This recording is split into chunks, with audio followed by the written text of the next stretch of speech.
કેવી રીતે છે ભરતભાઈ? પહેલા સ્ટાર્ટ ક્યાંથી છે, શું છે? પહેલા છે ને સ્ટાર્ટિંગ કરીએ આપણે. તમારે છે ને એક્ટિવાની જેમ ટૂંકમાં બ્રેક અને એક્સેલેટર જ આવે ખાલી, આમાં ક્લચ ના આવે, ઓટોમેટિક. આ ક્લચ નથી. હા, તમે અત્યારે 4x જનરલ યુઝ કરો છો. હા બરોબર છે. લેફ્ટ સાઈડ બ્રેક છે, આ બ્રેક છે કે ના? બ્રેક અને એક્સેલેટર વચ્ચે સેન્ટરમાં બ્રેક. આ સેન્ટર છે, આ બ્રેક છે, આ બ્રેક છે ને? હા. તમે જનરલી મેન્યુઅલ ચલાવો છો? હા, મેન્યુઅલ ચલાવો. કઈ રીતે હોય છે તો નીચે? બરોબર, અહીંયા ક્લચ છે, ક્લચ નથી લાસ્ટમાં, જે ક્લચ નથી એની જગ્યાએ અહીંયા વચ્ચે બ્રેક છે અને સેમ ટુ સેમ જ છે. બરોબર છે. બરાબર, ક્લચ ખાલી છે નહીં. હા બરોબર, આપણે ક્લચ કઈ આવવાનું નથી. હા બરોબર, ઓટોમેટિકલી. આ પગ તમે ક્લચમાં જ ઉપયોગ કરતા હોય. હા, આ ક્લચમાં જ હોય. હા બરાબર છે. આ પગમાં ક્લચ છે નહીં એટલે આ પગનો યુઝ નહીં કરવાનો. બરોબર છે, સાઈડમાં રાખી દેવાનો. બરોબર છે. આપણે જનરલી બ્રેક અને એક્સેલેટર અહીંથી જ કરતા હોય. અહીંથી જ હોય. બરોબર, આ પગથી જ યુઝ કરવાનો. આ પગ તો સાવ ફ્રી જ રહેશે. બરોબર છે. આ પગથી જ કરવાનું. આપણે બ્રેક કરી, આપણે ગાડી સ્ટાર્ટ કરી, હા બરાબર છે, પછી હેન્ડ બ્રેક ઉતારીએ અને પી માંથી રિવર્સ લેવી હોય તો આર માં. એક જ મિનિટ. પાર્કિંગ માંથી અહીંથી બટન દબાવી અને પાછળ બટન આવે, ઓકે, એ દબાવી પછી એને ખસડશું. એમનો હાથ લીવર દેખાય ને એવી રીતે પેલું. અરે ઈ તું ઊભી છે ને, હું જોઉં છું. અહીંથી ખસડશું ને આપણે પાર્કિંગ માંથી, એટલે રિવર્સ લેવી હોય તો આર ઉપર રાખવાની, ઓકે, અને સીધી આગળ ચલાવવી હોય ડ્રાઈવ ઉપર તો સીધી ડ્રાઈવ ઉપર લઈ લેવાની. અહીંયા સીધો ગિયર કરશો એટલે ડી ઉપર આવી જશે. અચ્છા, એમડી પર આવી જશે. હા, એમડી ઉપર આવી જશે એટલે સીધી તમારા ડ્રાઈવ થઈ જશે. બરોબર છે. બરાબર, સીધી ડ્રાઈવ મોડમાં આવી જશે. હા, ડ્રાઈવ મોડમાં આવી જશે. ચેક સુધી લઈ લેવાનું. એટલે બ્રેક ઉપર પગ રાખશો તો જ થશે, બાકી નહીં થાય. આ પગ બ્રેક ઉપર રાખવો પડશે. અચ્છા, બ્રેક ઉપર રાખવો પડશે ને પછી તમારે પી માંથી રિવર્સ માં લેવી હોય કે ડી માં કરવી બરોબર હોય છે, તો જ તમારે ગિયર પડશે. બરોબર છે. એટલે કેમ કે ડાયરેક્ટ મિત્ર ઓલું બધામાં તો શું થાય કે સીધું આપણે સ્ટાર્ટ કરીએ એટલે સીધું જમ્પ થાય સીધી. બરોબર, ગિયરમાં હોય તો જમ્પ થાય. એટલે ટૂંકમાં બ્રેક ઉપર પગ હશે પછી જ તમે અહીંથી મોડ એને લઈ શકશો. પછી તમે મોડ ચેન્જ કરી શકશો. ઓકે, અત્યારે લવ આમાં ટ્રાય કરું. ના, અત્યારે બંધ છે એટલે નહીં થાય. ઓકે, પછી જે મોડ આપણે લઈ શકીએ. આ પાર્કિંગ છે, આ રિવર્સ છે, અને ન્યુટ્રલ છે. આ તો આપણે અડવાનું જ નથી ને. ના, એકવાર આવી ગયું પછી અડવાનું, પછી તો અહીં અડવાનું. ના બરોબર, પછી તો આપણે પાર્કિંગ કરવી અથવા હા પાર્કિંગ કરવી અથવા રિવર્સ કરવી તો જ. હા, એકવાર ડ્રાઈવ માં આવી ગઈ બરાબર એટલે કન્ટિન્યુ ગાડી ચાલવા રાખશે. પછી 10 ની સ્પીડ હોય કે 100 ની સ્પીડ હોય, તમે જેવી રીતે એક્સેલેટર દો એ પ્રમાણે ગાડી ચાલી રાખશે. બરાબર, ખાલી તમે બ્રેક છોડશો ઓટોમેટિક ધીમે ધીમે ચાલવાનું ચાલુ થશે. પછી જેમ લીવર દો એમ ગાડી હાલશે. બરોબર છે. બરાબર, ગમે ત્યારે ઊભી રાખવી તો બ્રેક આપણે કરી જેમ મેન્યુઅલ કરી. બરાબર, આમાં ક્લચ આવશે ને એટલે પગનો યુઝ જ નથી કરવાનો. બરોબર છે. ખાલી બ્રેક મારો એટલે ગાડી ઊભી રહી જાય. ઓકે, બ્રેક કરીને ઊભી રહી જાય અને સીધી ન્યુટ્રલમાં લઈ લેવાની. હા, ઊભા પાર્ક કરવી હોય ત્યારે પાર્કિંગમાં. ઓકે, આપણે ઊભી રાખવી છે ન્યુટ્રલમાં લઈ લેવાની. આપણે ઊભા છે ભરતભાઈ, બરાબર, અને અત્યારે અચાનક આપણે બ્રેક મારવાની થઈ તો પછી કેવી રીતે થાય? અત્યારે હેન્ડ બ્રેક છે ને, નીચે આવશે ને. હા, ઓકે ઓકે, હેન્ડ બ્રેક તો રેગ્યુલર જે આવે એમ જ છે. હા બરોબર, રેગ્યુલર જ છે. આ ભરતભાઈ ટ્રાફિકમાં હોય અને બ્રેક મારવાની થઈ તો બ્રેક મારીને ન્યુટ્રલ કરી નાખવાની, તો પાર્કિંગમાં કરી નાખવાની. ઠીક, પાર્કિંગમાં પ્રેસ કરી દેવાનું. હા, એટલે ગાડી તમારી ઊભી રહી જાય. આ ગિયર છે એ ન્યુટ્રલમાં લઈ લેવાનું. બરાબર, એટલે ઊભી રહી જાય. એટલે ઊભી રહી જાય, બ્રેક રાખવાની એટલે ગાડી રડે નહીં, આગળ પાછળ ના થાય. ટૂંકમાં ગિયરમાં એમડી માં નહીં રાખવાની. ગિયરમાં રાખશો એટલે ગાડી બ્રેક છોડશો એટલે ગાડી હાલવા માંડશે. બરોબર છે, આપણે ન્યુટ્રલમાં રાખવાની રહેશે અથવા તો પાર્કિંગમાં રાખવાની રહેશે. બરાબર, અને બ્રેક કરવાની. બરોબર છે, એટલું સમજાઈ ગયું. આ પગનો ખાસ યુઝ નથી કરવાનો. હા બરોબર છે, કારણ કે ક્લચ આપણે જનરલી આવતા ક્લચ છે ને એટલે આ પગ આપણે ફ્રી જ રહેશે. આવું ફ્રી જ રહેશે. બરાબર, એવું હોય તો થોડોક ટાઈમ છે ને તમારે પલોઠી ભાર લેવી. હા બરોબર ને, કેમ કે તમે બે કરશો ને તો બ્રેક લાગશે ને લીવર લાગશે, એન્જિન ગોળું ગાજશે. હા બરોબર, અને માર પડશે અને ગિયર બોક્સ માં. બરોબર છે, એટલે આ બગડવાની તો સંભાવના રહે. ગિયરબોક્સ બગડે. હા, બગડે કે બે એક સાથે દિયો એટલે તું એન્જિન ને માર પડે ને કે ભાઈ એ ખુદ કન્ફ્યુઝ જાય કે ભાઈ કરવું શું છે. અને ડિસ્પ્લે છે ઓટોમેટિકલી સ્ટાર્ટ થઈ જશે કે આપણે કરવી પડશે? કઈ ડિસ્પ્લે? હા, એ સ્ટાર્ટ થઈ જશે. તમારે ગાડી ચાલુ કરશો એટલે ડિસ્પ્લે બધી ચાલુ થઈ જશે. બરાબર, અને અહીંથી તમે બંધ કરવું હોય ચાલુ કરો, મ્યુટ કરવું હોય તમારે અહીંથી વોલ્યુમ પ્લસ માઇનસ કરવું હોય તો કરી શકો તમે. ઓકે, બરાબર, આ એના મ્યુઝિક સિસ્ટમના મોડ છે. મ્યુઝિક સિસ્ટમના અલગ અલગ મોડ છે. ફોન રિસીવ કરવો હોય, કટ કરવો હોય, અથવા તો સ્ક્રીનમાં તમે કોઈ બી સેટિંગ કરતા હોય અને વળી પાછું બેકમાં આવવું હોય, આપણે કેમ હોમમાં આવવું હોય એના માટેનું છે. આ બેક કરવા માટેનું છે. બરાબર, આ એની ડિસ્પ્લેની બ્રાઇટનેસનું વધઘટ કરવા માટેનું સેટિંગ છે. આ બધા સેટિંગ છે ટૂંકમાં મ્યુઝિક સિસ્ટમના આટલા. બરાબર છે. આ એસી નું છે.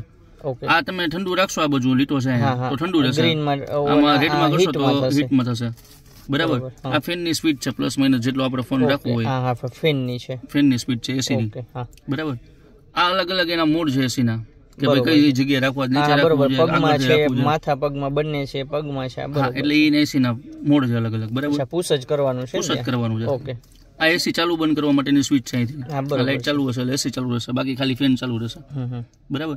એ રીતે છે. આ તમારે કેવું છે કે અંદરની એર રહે ને એ સર્ક્યુલેટ રહે, બહાર કાઢવી હોય બહાર અંદરની એસી ટૂંકમાં સર્ક્યુલેટ રહે, બરોબર છે. અને કદાચ બહારથી હવા લેવી હોય આપણે તો તમે આ મોડ બંધ કરી દો એટલે બહારથી હવા આવવાનું ચાલુ થાય, બરોબર. આ મોડ રાખીએ એટલે અંદરની હવા રહે, સર્ક્યુલેટ થાય, સર્ક્યુલેટ રહે, બરોબર છે. બહારની હવા લેશો ધૂળ ને એવું બધું ઘણી વખત બહારથી ઉઠતું હોય તો એ આવતું હોય, હા, એટલે એ નહીં કરવાનું, આ ચાલુ રાખવાનું, એટલે અંદરની હવા તમારે ફ્રેશ તમને મળ્યા રાખે અંદરની એન્જિનની, બરોબર છે, એસીની, બરાબર છે. પછી આ SOS છે, આ સ્વિચ એવી છે કે ઇમરજન્સી, મતલબ કે ગાડી એક્સિડન્ટ થઈ છે કે કાંઈ બી થયું હોય તો એના માટેનું છે, બરાબર. તમે સ્વિચ દબાવી દો કે તમે ભાઈ બેભાન થઈ ગયા છો, ખાલી સ્વિચ માન દબાણી, બરાબર, એટલે તમારી પાસે કંપનીના માણસ, એમ્બ્યુલન્સ છે કે કાંઈ બી છે એ બધું પહોંચી જાય, બરોબર. SOS એટલે ઇમરજન્સી, આપણે મોબાઈલમાં SOS આવે છે એ રીતે સેમ ઇમરજન્સી, સેમ ગાડીનું, ઓકે, બરાબર છે. પછી છે ને એક આ એસી છે, માઇક્રો હાઇબ્રિડ સિસ્ટમ છે. આ શેની છે? એ કાંઈ નથી, સ્વિચ જ નથી, ઓકે. આ માઇક્રો હાઇબ્રિડ સિસ્ટમ છે. ઈ કેવું છે, ટ્રાફિક સિગ્નલમાં જેમ તમે કીધું ગાડી મારી બંધ થઈ જતી હોય, આ માઇક્રો હાઇબ્રિડ સિસ્ટમ આવે કે તમે જેવી બ્રેક કરો અને ગાડી ઊભી રહી જાય ટ્રાફિકમાં બ્રેક કરી એટલે ગાડીનું એન્જિન બંધ થઈ જશે, જો સ્વિચ ચાલુ હશે તો, લાઇટ બલતી હશે, ચાલુ હશે તો, હા, બરોબર છે, લાઇટ ચાલુ હશે તો, એટલે તમારું ઓમ એન્જિન ચાલુ છે પણ ફ્યુલ જે મળતું હોય એન્જિન સપ્લાય બંધ થઈ જાય, એટલે એના હિસાબે એવરેજ તમને વધારે મળે, બરોબર. જેવું તમે બ્રેક ની છોડશો કે એક્સેલેટર ની કરશો એટલે ગાડી તમારે સ્ટાર્ટ નહીં કરવી પડે, ઓટોમેટિક એન્જિન સ્ટાર્ટ થઈ જશે, ઓકે, બરોબર. એટલે આ માઇક્રો હાઇબ્રિડ કહેવાય સિસ્ટમ, આને માઇક્રો હાઇબ્રિડ છે, બરોબર. એને ઓન જ રાખવાનું, કદાચ તમારે ગાડી બંધ ન કરવી હોય કે ભાઈ ચાલુ રાખવું, ભલે ટ્રાફિક સિગ્નલ હોય, ભલે મારે કલાક ગાડી ચાલુ રાખવી છે તો આપણે એને ઓન રાખવાનું છે, આ બંધ કરી દો તો તમારી ગાડી ચાલુ રહેશે, ઓકે. એટલે આને ટૂંકમાં આપણે ઓન કરવાનું છે કે બંધ કરવાનું છે, એ તો તમારે કેવી રીતે રાખવું એની ઉપર છે, બરોબર છે. ફ્યુલ એફિશિયન્સી તમારે ફ્યુલ રાખવું હોય, ગાડી ચાલુ જ રાખવી હોય તો એને બંધ કરી દેવાનું હોય, સ્વિચ દબાવી દેશો એટલે ગાડી તમારી બંધ નહીં થાય, હા, બરોબર છે. ગમે ત્યારે ગાડી બંધ નહીં થાય, ગાડી બંધ ન કરવી હોય તો એના માટે બંધ થશે, રાખી દે એવું ચાલે, હા, ચાલે ને. એ તો સ્વિચ બંધ કરી દો, ગાડી ચાલુ રહે, બંધ નથી થવાની, ગમે ત્યાં તમે ટ્રાફિકમાં ગમે ત્યારે ગમે એમ બ્રેક કરો, બરાબર. પછી આ તો ઓટોમેટિક હોય, એ ચાલુ હોય. રેડ કલરનું ચાલા ચપલા હોય, તમારે પાર્કિંગ ક્યારેય પંચર પડ્યું હોય કે હાઈવે ઉપર તમે ગાડી સાઈડમાં દબાવતા હોય, બરાબર, તો પાછળથી ગાડી વાળાને ખબર પડે કે ચાર ચપલા ચાલુ થઈ જાય લાઈટના, ઓકે, બરોબર છે. ઓલા ચાર જે ઇન્ડિકેટર ના આવે એ બધા એક સાથે થઈ જાય, એના માટેનું છે, ટૂંકમાં ખબર પડે કે ગાડી અહીંયા છે, પાર્ક છે, ગાડી છે, બંધ છે, કઈ બી ટૂંકમાં એના માટેના, બરાબર. આ તો ટેકનિકલી છે, ટ્રક્શન કંટ્રોલ કહેવાય એને શકે, એ બ્રેકિંગ ને રિલેટેડ હોય કે ભાઈ ગાડી તમારી હાઈ સ્પીડમાં તમે જાઓ છો 120-130ની સ્પીડે, બરાબર, કાંઈ સ્લીપી રોડ કેવો કાંઈ હોય, ઓઇલી રોડ કે ગાડી તમારી બ્રેક કરો તો ગાડી આખી પાછળથી આમ થાય નહીં, ન થવા દે પાછળથી બ્રેક કરો એટલે, ઘણી વખત ગાડી તમે સ્પીડ કરો એટલે આગળ તો બ્રેક લાગે પણ પાછળથી આમ થઈ જાય, હા, બરોબર, એ વસ્તુ ન થવા દે, એટલે એને ઓન રાખવાનું છે, એ એમને જ રહેશે, ઓન જ રહેશે, એમાં કઈ થશે નહીં, ખાલી એનું મૂક્યું છે કે ભાઈ આ રીતે સિસ્ટમ છે, ઓકે, બરોબર છે.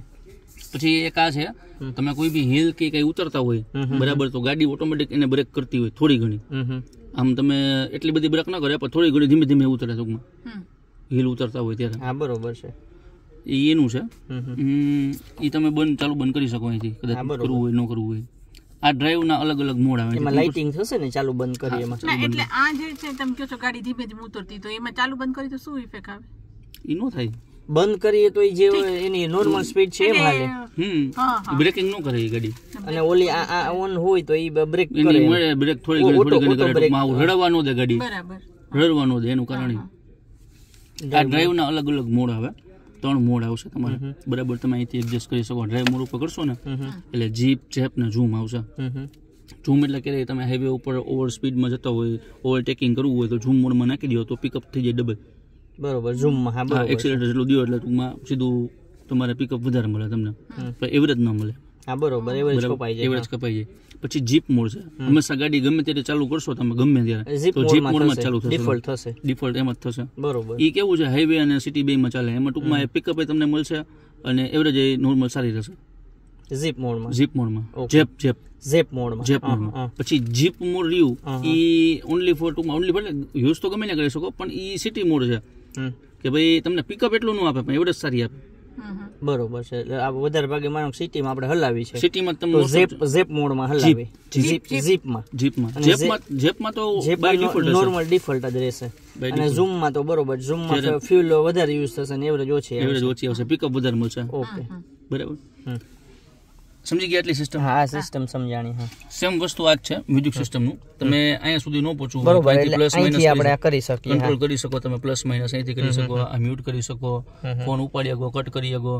પછી આ કોઈ સ્ટેશન તમારે ચેન્જ કરવા છે, રેડિયો સ્ટેશન ચાલે છે તો અહીંથી તમે સ્ટેશન ચેન્જ કરી શકો. અથવા તો આ છે તમારે રેડિયો અત્યારે ચાલે છે, મારે બ્લુટૂથ કનેક્ટ કર્યું છે તો મોડ ચેન્જ કરવો છે, પેન ડ્રાઈવ ફેરવી છે તો પેન ડ્રાઈવ મારા ગીત સાંભળવા છે, એનું તમે ચેન્જ કરી શકો અહીંથી. આ બધા એના મોડ છે. બરાબર, ઓલી બાજુનું રહ્યું ઈ ક્રુઝ કંટ્રોલનું છે, જેમ કે આ છે અને આ છે. ઓલી બાજુ નથી કહેતો, આટલું જ કહું છું. હા, બરોબર છે. બરાબર, અહીંથી તમે કરશો 2 સેકન્ડ હોલ્ડ કરશો એટલે ક્રુઝ તમારું ચાલુ થઈ જશે. પણ એ ક્યારે થશે? જ્યારે તમારે 80 ની ઉપર સ્પીડ હશે, બરાબર, અને તમારે કન્ટિન્યુ 90 કે 100 ની સ્પીડ જ ચલાવી છે ગાડી, બરાબર, અહીંથી ક્રુઝ મોડમાં કરી નાખો, બરાબર, એટલે પછી તમારું એક્સિલેટર અહીંયા આવી જશે હાથમાં. અહીંથી સ્પીડ વધશે અને અહીંથી ઘટશે, જેમ ઘટાડવી હોય વધારવી હોય એમ. ઓકે, 100 ચલાવી હોય, 110 ચલાવી હોય, 150 ચલાવી હોય, સ્પીડ ફિક્સ થઈ જશે. ફિક્સ થઈ જશે હાઈવે ઉપર. ટૂંકમાં આપણે ઘણી વખત કહેતા હોય કે મારે કન્ટિન્યુ 100 જ ગાડી ચલાવવી છે, મારે 110 ચાલવી જોઈએ, ન 80 ની નીચે ચાલવી જોઈએ, જે આપણે સ્પીડ ફિક્સ કરવી હોય. પછી તમે જો કોઈ મેન્યુઅલી અહીંથી કરશો બ્રેક કે એક્સિલેટર, આ બંધ થઈ જશે. આ બંધ થઈ જશે, પાછું તમારે બરોબર મેન્યુઅલ થઈ જશે. બરોબર છે, મેન્યુઅલ થઈ જશે. અને વળી પછી સ્પીડ વળી તમે જ્યારે બી બ્રેક કરી હોય કોઈ, અને વળી પછી તમારે એની સ્પીડ ચલાવી છે તો રિમૂવ કરી નાખો, અને વળી પછી 80 ની સ્પીડ તમે સેટ કરી હોય તો 80 ની સ્પીડ પછી બટન દી. હા, આવડું. હા, બરાબર, રીસમ એટલે વળી પાછું જે સ્પીડ તમે સેટ કરી હોય સ્પીડ પછી ગાડી ઓટોમેટિક ચાલવા માંડે. બરોબર છે, સેટ કરી હોય સ્પીડ આવી જાય. અને આ 3 બટન રહ્યા, આ તો કોઈ તમારે ફેવરેટ કરવું હોય એના માટેનું છે. અંદર ડિસ્પ્લે નું આવે ને, અહીંથી તમારે ડિસ્પ્લે અંદર ની ખુલે, આની સ્પીડોમીટર ની. એમાં અલગ અલગ પ્રકારના સેટિંગ આવતા હોય, કઈ ટાઈમિંગ ના છે, એવરેજ ના છે, ફ્યુલ ના છે, બીજા કોઈ સેટિંગ તમારે કરવા હોય, બરાબર, એના બધા સેટિંગ આવતા હોય. અહીંથી કરશો એટલે અહીંથી પ્લસ માઇનસ તમે કરી શકો ઉપર નીચે. અને આ છે નીચેનું. હા, ઈ કોઈ બી વસ્તુ તમારે ફેવરેટ રાખવી છે. ફેવરેટ એટલે માની લો ટાઈમિંગ રહ્યો આવડો કે મને ડિસ્પ્લેમાં ટાઈમિંગ જ દેખાવો જોઈએ, મોટો દેખાવો. હા, બરોબર છે. એટલે ડિસ્પ્લે તમે ટાઈમિંગ જ ગમે ત્યારે ગાડી ચાલુ કરો તો તમે ઈ સેટ કરેલો હોય ફેવરેટમાં, ડાયરેક્ટ તમારે ટાઈમિંગ જ આવે. હા, બરોબર છે. બાકી અહીંયા તમારે કઈ ચશ્મા કે કઈ રાખવું હોય, ગ્લાસ હોલ્ડર ટાઈપનું છે, ચશ્મા રાખવાનું સ્પેશિયલ હોય અહીંયા હોય. બાકી સનરૂફ ખોલવું હોય તમે અહીંથી સનરૂફ ખોલી શકો. આમ કરશો, દબાવી રાખશો એટલે આખું સનરૂફ ખુલી જશે. ઓકે, પછી આ તો મેન્યુઅલી જ હોય. હા, બરોબર છે. આ તો તમે મેન્યુઅલી ખોલ બંધ કરી શકો. ઉપર કર. નહીં, ચાવી નથી એટલે ઈ તો વાંધો નહીં. તો હા, હા, અહીંથી કરશો એટલે આખું સનરૂફ ખુલી જશે. આ ઓટો ખુલી જશે. બરોબર છે. આ તો ઈ તો મેન્યુઅલ છે ને? મેન્યુઅલ જ છે. હા, બરોબર છે. બ્લુટૂથ કનેક્ટ કર્યું હોય કે ફોન રિસીવ કરો, કટ કરો તમે, ત્યારે એનો ફોન અહીંયાનો માઇક્રો સ્પીકર અહીંયા આવી ગયું હોય, તમારો વોઇસ જાય. બરોબર છે, એ તો વોઇસ આવી જશે. બરોબર. આ સ્વિચ ની નીચે શું છે? ચાર્જિંગ તો તમારે રેગ્યુલર ચાર્જિંગ નું છે, પેન ડ્રાઈવ નું છે, એનું કઈ યુઝ કરવું હોય તો એના માટેનું. હવે એમાં ની તો નોર્મલ છે કોઈ. અને અહીંયા નું એસી નું એ પછી એસી આવે એટલે અહીંયા છે સેટ કરવાનું. હા, એ તમે ચાલુ બંધ સેટ કરવાની છે. અને હવે ચાલુ બંધ તમારે ખોલ બંધ કરવી હોય સ્પીડ અહીંથી. પછી આ વિન્ડો વાળું ક્યાંથી સેન્ટર? પાવર વિન્ડો તમારે 4 ત્યાંથી આવી જશે રેગ્યુલર. અહીંથી જ. હા, અને અહીંથી સેન્ટ્રલી થશે ને? હા, માંથી નહીં ખોલી શકાય. ના, ત્યાંથી લોક અનલોક છે, 4 પાવર વિન્ડો છે. પછી આ મિરર ના બી એડજસ્ટેબલ છે, ત્યાંથી તમે મિરર ત્યાંથી સેટ કરો. જનરલી માંથી ઓલું મિરર ચક્કર્યું ને, અહીંથી. હા, હા, ત્યાંથી બે બાજુના તમે મિરર સેટ કરી શકો. બરોબર. ઈ ચાલુ હશે. કરીને ઉપર નીચે કરશો એટલે રાઈટ સાઈડ નું થશે, લેફ્ટ સાઈડ નું આમ દબાવ કરી લેફ્ટ સાઈડ નું કરશો એટલે લેફ્ટ સાઈડ નું થશે. અચ્છા, આમ છે પુશ કરવાનું છે, આમ લેફ્ટ ને રાઈટ કરી પછી ઉપર નીચે આમ ફેરવવાનું એટલે મિરર તમારે જે રીતના સેટ થવું હોય થઈ જાય. આમ પછી ફેરવવાનું. આમ માનો કે મેં લેફ્ટ સાઈડ કર્યું છે. હા, હવે પછી આમ ઉપર નીચે કરશો એટલે મિરર ઓટોમેટિક એડજસ્ટ થશે એનો. અચ્છા, આવી રીતે છે. ઓકે. અંદર બહાર ઉપર નીચે જે કંઈ કરવું હોય એ તમે કરી શકો. બરોબર. હા, હા, હા. આ 1 2 3 4 વિન્ડો. પછી આ સેન્ટર લોક ની એની ટૂંકમાં લોક અનલોક કરવું હોય ત્યાંથી. ઓકે. અને પાવર વિન્ડો તમારે કોઈ પાછલા બે લોક કરવા હોય, વારે છોકરા હોય કોઈ ખોલબંધ કરતા હોય તો ત્યાંથી લોક કરી નાખો એટલે પછી ખુલે નહીં, પાછળથી ઓપરેટ નહીં થાય. એટલે કોઈ કયો વિન્ડો કરવાનું છે? હા, એ પાછળથી એ સ્વિચ રહી એ અનલોક નહીં જઈને બાજુની. ઓકે. હા, એટલે પછી પાવર વિન્ડો પાછળથી નહીં ઉતરે. ઓકે, બરોબર. પાછળથી નહીં ઉતરે. બરોબર છે. અહીંથી જ કર્યા પછી જ ઉતરશે. બરોબર છે. રેડી. બાકી તો ઓલમોસ્ટ બધી સિસ્ટમ તમે કહી દીધી. હા બરોબર. બાકી અહીંયા તમારે કઈ ભાઈ ધક્કો કરવું હોય તો એ હા બરોબર. એટલા માટેનું છે. રેડી હાલો.